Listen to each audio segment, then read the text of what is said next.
So if you live in a country or travel to a destination where you experience extreme low temperatures like -20 degrees Celsius or even lower, it can be really frustrating when you first head out to capture some amazing FPV shots with your AVATA or just go out to practice.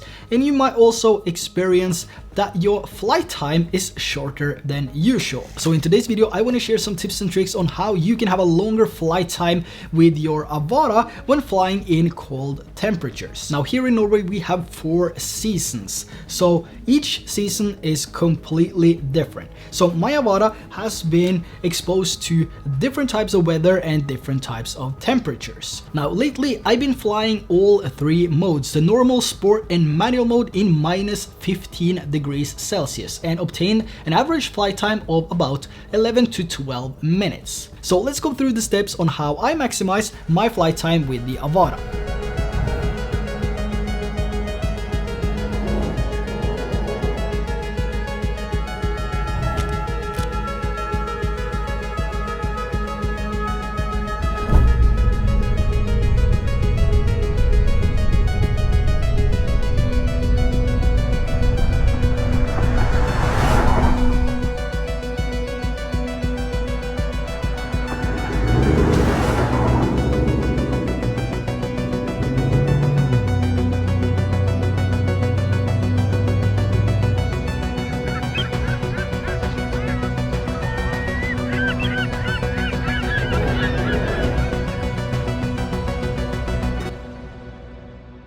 So number 1 is going to be preparation.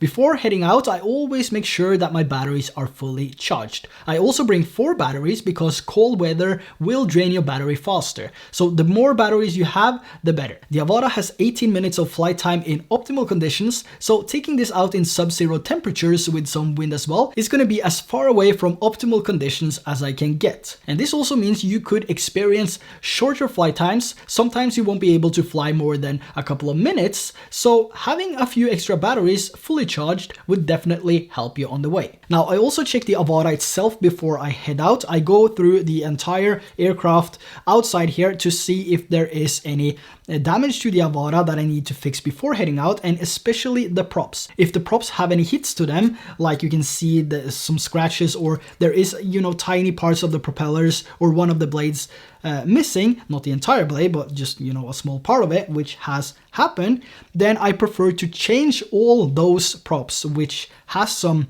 marks on them, just to make sure that everything is optimal once I go out and fly in low temperatures. Number 2, settings. One of the things I always do before I head out to shoot with the AVATA is to set my settings. Most of the time though, these are just the same settings and there's not much adjustments needed other than changing the ISO or maybe the shutter speed and the resolution. But if you're brand new to the AVATA or going to fly for the first time in cold, snowy weather, it's important to set most of your settings before you take off. You can do this before you head out or when you are sitting in your car. So basically, to maximize the amount of flight time you have, you don't want to be messing around with settings when you're airborne, especially if you're stuck with 1 or 2 batteries. And you should also use an ND filter when you're out shooting videos where there's a lot of snow, because this will prevent a too high shutter and will give you the optimal image quality. So when I head out, I usually bring the car as close to the spot I want to film as possible. This allows me to keep the batteries as warm as possible and to keep them charged. Now, I use the DJI car charger to charge the batteries and other devices, and I'm actually extremely satisfied with the quality. It's a product I highly recommend.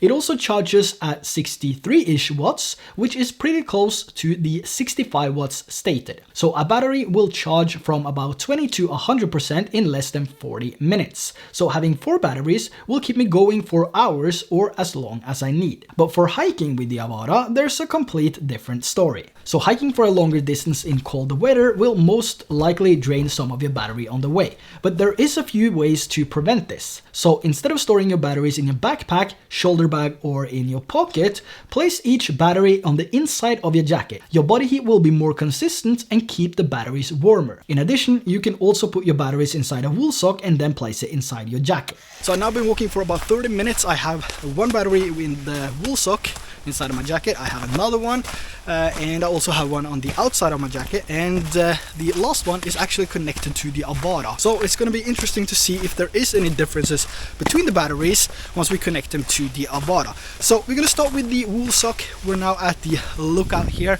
It's actually quite nice, and we're going to be flying some AVATA here with the motion controller. So let's connect the 4 batteries and see if there's actually any differences now after 30 minutes in -8 degrees Celsius. If we take a look at the 3 images here, you can see that there is a difference between the outside pocket on my jacket versus the inside pocket with and without the wool sock. Now, the hike I was doing from the car was only about 20 minutes or so. So for a longer hike, the difference would be even bigger.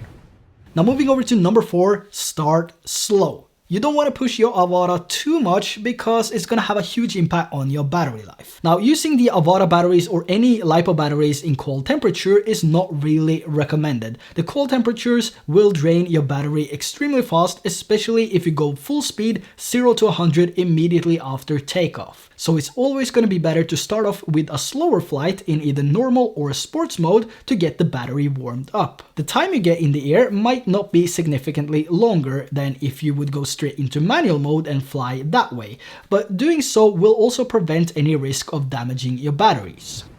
Now moving over to number 5, one of the most important things when it comes to flying your drone in cold temperatures, speed.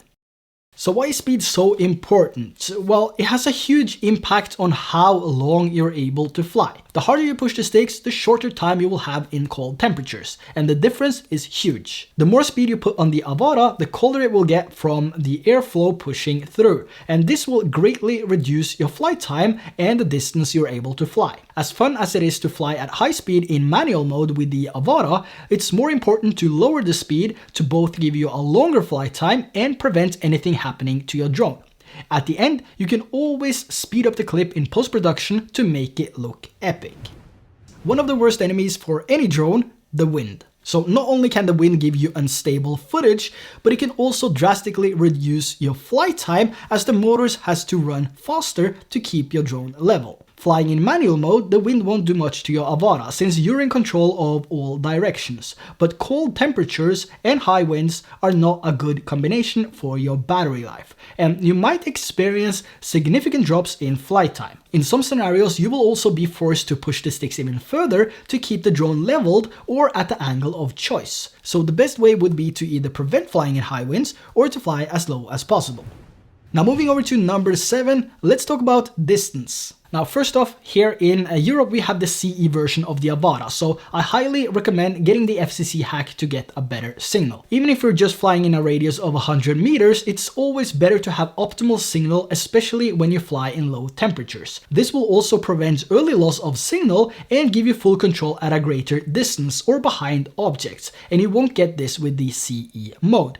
And flying in low temperatures, everything counts. So I highly recommend that you grab the FCC hack. I will leave it down in the description below with a guide on how you install it and get it to work with your AVATA. So when you're out flying and you see a spot which looks epic, you want to get there as fast as possible, right? And there's no better way to get there fast than just flip it into manual mode and then go for it, right? You know, you're going to have a blast getting out to that spot, but once you get there, what are you going to do? You have no battery life left. Now, in most scenarios, this would work. You could just flip it to manual mode and fly out and you should be okay. But when you're hitting minus 10 degrees Celsius or lower, your battery will drop to about 50% within a minute. This is a huge beginner mistake and something that new pilots should really be aware of. Now, the best way to get around if you need to travel at a distance is to use either normal or sports mode. This completely depends on the location you're at,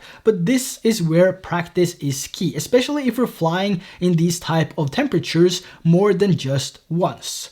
Even though it takes longer to get to the spot, you won't drain as much battery as if you were going into manual mode. So the more you know about the behavior of the AVATA and how the LiPo battery works in low temperatures, the better you know its limits and how to maximize your battery in low temperatures. So the only thing I can say is that start in normal mode and just find a point of interest, head out there, see how much battery you have left once you get out there, then do the same thing in sports mode and then the same thing in manual mode. And you can also try different speeds and see what speed is the best for traveling that distance. Which speed and which mode will give you the most battery once you reach that point of interest.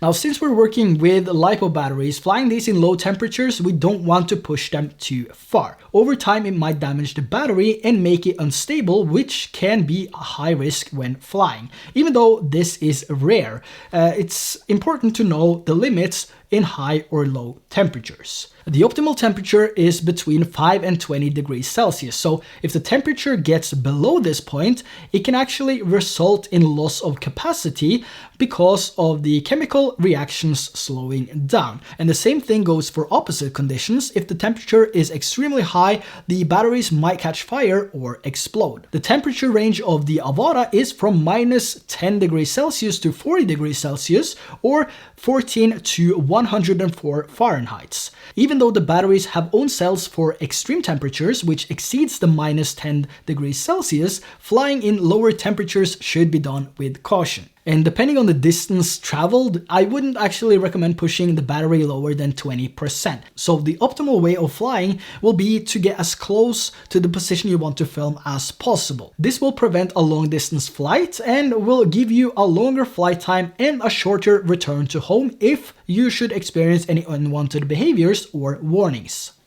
Now let's talk about the motion controller. The motion controller and low temperatures, sub-zero temperatures, probably the best controller to use. Now, if you don't need to fly in manual mode to get the shot, you're better off using the motion controller if you ask me. The motion controller can also be a really good option to fake the true FPV look as the motion is in your hand. Now, you can't really dive using the motion controller, but if you enable head tracking, you can get as close as possible to a half dive without any issues just by tilting your head down. So one really awesome feature if you're stuck with a motion controller or if you prefer to use the motion controller and you want to fake a dive, you can easily do that with the motion controller and head tracking, and it's actually a pretty neat feature.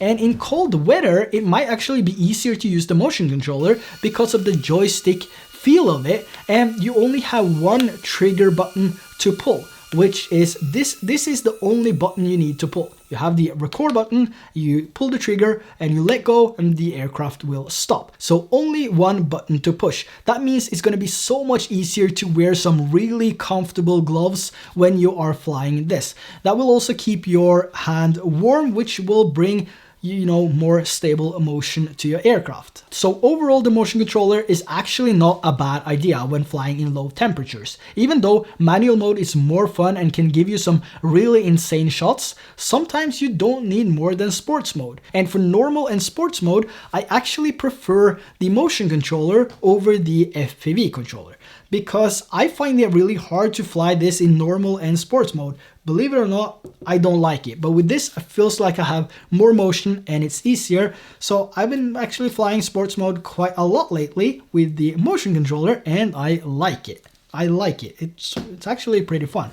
Now moving over to the last one here, this is as simple as a power bank.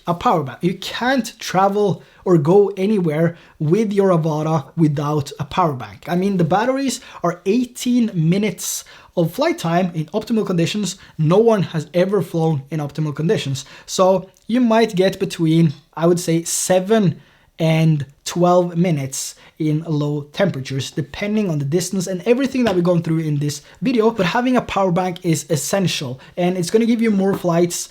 You can, let's say you have 4 batteries, you can do like me. I just, when I fly one, it comes back, I plug the next one in, put that to charge, and I just repeat that process. And I always have a battery which is fully charged once I land the drone and want to go for another spin. Also, this power bank that I'm using here is the Anker PowerCore Elite 3 26K 87 watts. And this can actually charge my AVATA batteries a couple of times, so I'm really satisfied with this. Now I now have two and just, you know, waiting to get my third one. Extremely portable, one of the best that I've used, if not the best power bank. Extremely, extremely good. Links down in the description below. So there you have my 10 tips on how you can fly the AVATA safer and longer in low temperatures. I really hope that you found some value in this video, and if you did that, let me know down in the comment section below. Also make sure to subscribe and hit that like button for the algorithm. That would be highly appreciated. So if you have any questions related to the AVATA, let me know down in the comment section below. And all the links related to this video will be down there as well, so go check them out if you want to do that. And until next time, take care, fly safe, and I will see you in the next video.